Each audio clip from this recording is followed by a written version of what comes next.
ನಮಸ್ಕಾರ ವೀಕ್ಷಕರೇ, ಸಪ್ತಶ್ವ ಚಾನೆಲ್ಗೆ ಸ್ವಾಗತ.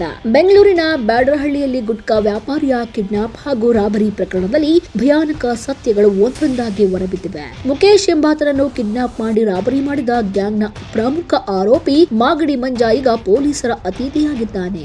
ಮಾಜಿ ರೌಡಿ ಶೀಟರ್ ಆಗಿರುವ ಮಾಗಡಿ ಮಂಜನ ಮೇಲೆ ಬೆಂಗಳೂರಿನ ಹಲವು ಪೊಲೀಸ್ ಠಾಣೆಗಳಲ್ಲಿ ಈಗಾಗಲೇ ಪ್ರಕರಣಗಳಿವೆ. ಮಾಗಡಿ ಮಂಜನ ಗ್ಯಾಂಗ್ ವಿರುದ್ಧ ಇದುವರೆಗೂ 8ಕ್ಕೂ ಹೆಚ್ಚು ಎಫ್ಐಆರ್ ದಾಖಲಾಗಿದ್ದು, ಚಂದನ್, ಕಿರಣ್, ರಾಜೇಶ್ ಸೇರಿ ಟೀಮ್ ಮಾಡಿಕೊಂಡು ಗ್ಯಾಸ್ ಫಿಲ್ಲಿಂಗ್ ಅಡ್ಡೆ, ಸ್ಪಾ ಹಾಗೂ ಇತರ ವ್ಯಾಪಾರ ಸ್ಥಳಗಳಲ್ಲಿ ಬೆದರಿಕೆ ಹಾಕಿ ವಸೂಲಿ ಮಾಡ್ತಾ ಇದ್ದ ಈ ಗ್ಯಾಂಗ್ ಹಣ ಕೊಡದೆ ಇದ್ದರೆ ಕಿಡ್ನಾಪ್ ಮಾಡಿ ರಾಬರಿ ಮಾಡ್ತಾ ಇದ್ದ ಡೇಂಜರಸ್ ಗ್ಯಾಂಗ್ ಇದಾಗಿತ್ತು. ಸದ್ಯ ಬ್ಯಾಡರಹಳ್ಳಿ ಪೊಲೀಸರಿಂದ ಮಾಗಡಿ ಮಂಜ ಸೇರಿ 3 ಆರೋಪಿಗಳನ್ನ ಬಂಧಿಸಲಾಗಿದೆ. ವಿಚಾರಣೆ ವೇಳೆ ಕೆಲವು ದಿನಗಳಲ್ಲಿ 1.5 ಕೋಟಿ ರೂಪಾಯಿ ವಸೂಲಿ ಮಾಡಿರುವುದು ಬೆಳಕಿಗೆ ಬಂದಿದೆ. ಈ ಗ್ಯಾಂಗ್ ನಲ್ಲಿ ಇನ್ನು ಹಲವರು ಭಾಗಿಯಾಗಿರುವ ಶಂಕೆ ವ್ಯಕ್ತವಾಗಿದ್ದು, ಪ್ರಕರಣದ ತನಿಖೆಯನ್ನು ಬ್ಯಾಡರಹಳ್ಳಿ ಪೊಲೀಸರು ಮುಂದುವರಿಸಿದ್ದಾರೆ.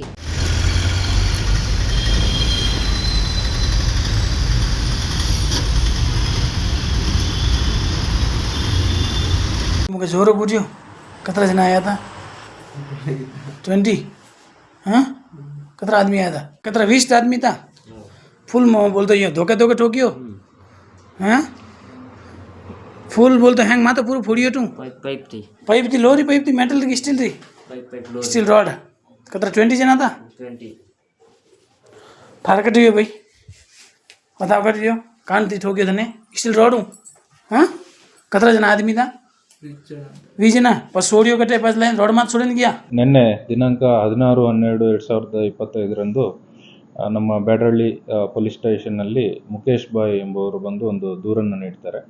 ಸೊ ಈ ದೂರಿನ ಸಾರಾಂಶ ಏನಂತಂದರೆ, 15/12/2025 ರಾತ್ರಿ ಸುಮಾರು 11:30 ಸಮಯದಲ್ಲಿ ಅವರು ಒಂದು ಗಾಡಿಯಲ್ಲಿ ಈ ಪಾನ್ ಮಸಾಲ ಪ್ಯಾಕೆಟ್ಗಳನ್ನ ತೆಗೆದುಕೊಂಡು ಹೋಗ್ತಿರ್ಬೇಕಾದ್ರೆ ಒಬ್ಬರು ಮಾಗಡಿ ಮಂಜು ಮತ್ತು ಆತನ ಸಹಚರರು ಬಂದು ಇದನ್ನು ಗಾಡಿಗೆ ಅಡ್ಡಗಟ್ಟಿ ಅವರನ್ನು ಹೊಡೆದು ಗಾಡಿಗೂ ಕೂಡ ಡ್ಯಾಮೇಜ್ ಮಾಡಿ ಅವರಿಂದ ಫೋರ್ಸ್ಫುಲಿ ಅವ್ರನ್ನ ಇನ್ನೊಂದು ಕಡೆ ಕರ್ಕೊಂಡೋಗಿ ಅವರಿಂದ ಹಣಕ್ಕೆ ಬೇಡಿಕೆ ಇಟ್ಟು ಸುಮಾರು 2 ಲಕ್ಷ ಅಷ್ಟು ಹಣವನ್ನು ಅವರಿಂದ ಪಡೆದುಕೊಂಡಿರ್ತಾರೆ ಅಂತ ಹೇಳಿ ಒಂದು ದೂರನ್ನು ನೀಡಿರ್ತಾರೆ. ಅದರಂತೆ ನಾವು ಒಂದು ಪ್ರಕರಣವನ್ನು ದಾಖಲು ಮಾಡಿರ್ತೀವಿ. ಪ್ರಕರಣವನ್ನು ದಾಖಲು ಮಾಡಿ ಇದರಲ್ಲಿ A1 ಆರೋಪಿಯಾದಂತಹ ಮಂಜು ಅನ್ನೋರನ್ನ ಈಗಾಗಲೇ ದಸ್ತಗಿರಿ ಮಾಡಿದ್ದೀವಿ. ಉಳಿದವ್ರನ್ನು ಕೂಡ ಐಡೆಂಟಿಫೈ ಮಾಡಿ ಆದಷ್ಟು ಬೇಗ ದಸ್ತಗಿರಿ ಮಾಡಲು ಕ್ರಮ ಜರುಗಿಸಲಾಗ್ತಾ ಇದೆ. ಅದನ್ನ ಮಾಹಿತಿಯನ್ನು ಕಲೆ ಹಾಕ್ತಾ ಇದ್ದೀವಿ. ಸ್ವಲ್ಪ ಅಪರಾಧ ಹಿನ್ನೆಲೆ ಇರೋರು ಇದ್ದಾರೆ ಅನ್ನೋದು ತಿಳಿದು ಬಂದಿದೆ. ಆದರೆ ಇನ್ನು ಬೇರೆ ಬೇರೆ ಸ್ಟೇಷನ್ಗಳಲ್ಲಿ ಏನೇನು ಪ್ರಕರಣಗಳಾಗಿದೆ ಅನ್ನೋದು ಮಾಹಿತಿಯನ್ನು ಕಲೆ ಹಾಕ್ತಾ ಇದ್ದೀವಿ. ಪ್ರಕರಣಗಳ ಬಗ್ಗೆ ಕೂಡ ಮಾಹಿತಿ ಕಲೆ ಹಾಕಿ ಮುಂದಿನ ಸೂಕ್ತ ಕ್ರಮ ಏನು ಜರುಗಿಸ್ಬೇಕು ಅದು ಮಾಡ್ತೀವಿ.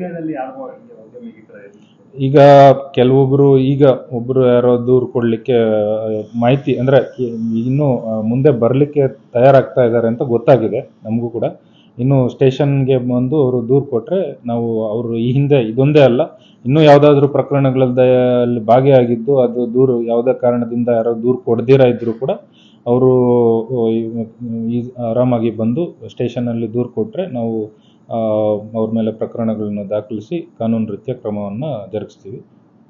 ನೋಡಿದ್ರಲ್ಲ ವೀಕ್ಷಕರೇ, ಇದೇ ರೀತಿಯ ಇನ್ನಷ್ಟು ಹೊಸ ವಿಡಿಯೋಗಳಿಗಾಗಿ ನಮ್ಮ ಸಪ್ತಶ್ವ ಟಿವಿ ಕನ್ನಡ ಚಾನೆಲ್ನ ಸಬ್ಸ್ಕ್ರೈಬ್ ಮಾಡಿ, ಲೈಕ್ ಮಾಡಿ, ಶೇರ್ ಮಾಡಿ. ಧನ್ಯವಾದಗಳು.